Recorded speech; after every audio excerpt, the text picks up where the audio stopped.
मुलीचं लग्नाचं वय झालं, मुलाचं करिअर झालं पण नोकरीमध्ये समस्या आहेत, मुलीचं करिअर झालं पण नोकरीमध्ये समस्या आहे, मी एका ठिकाणी जॉब करतो पण तरीही माझं त्या नोकरीच्या ठिकाणी प्रमोशन होत नाही, असं का होतं? तर तुम्हाला पितृदोष आहे. या पितृदोषामुळे तुमच्या अनेक समस्या तुम्हाला भेडसावत असतात. मग काय करायचं? तर तुम्हाला या पितृपक्षामध्ये न चुकता रात्री 9 नंतर आपल्याला एक दिवा लावायचा आहे. दिवा कसा लावायचा ते जाणून घेऊ. आपल्याला नवी असलेली जी मातीची पंती आहे ती घ्यायची आहे. नसेल तर अगदी स्वच्छ धुवून घ्या आणि ती कोरडी करून त्यामध्ये आपल्याला तिळाचं तेल टाकायचं आहे. दुसरं कोणतंही तेल चालणार नाही. तिळाचं तेल टाकायचं आहे. आता शक्य नसेल, घेऊ शकत नसेल तर ठीक आहे, तुम्ही दुसरं वापरू शकता.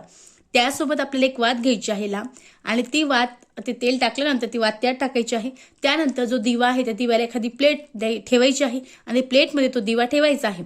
त्यानंतर आपल्याला तो दिवा प्रज्वलित करायचा आहे आणि आपल्या किचन ओट्याच्या गॅस सोडून अगदी गॅसच्या थोडंसं दूर तो जो दिवा आहे तो ठेवायचा आहे. गॅसवर जागा नसेल तर खाली ठेवा, पण तुम्हाला हा दिवा किचनमध्ये ठेवायचा आहे. आणि त्यानंतर घरातील सर्व कुटुंबांनी, अगदी घरात जेही लहान मुलं असेल, मोठे मुलं असेल, त्या सर्वांनी त्या दिव्याला नमस्कार करायचा आहे.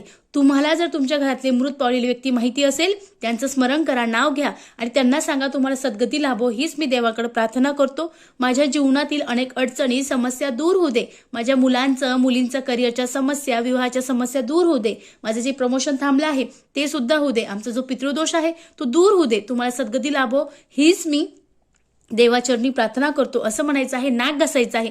कुटुंबातल्या प्रत्येक व्यक्तीने त्या देवाच्या पाया पडायचं आहे.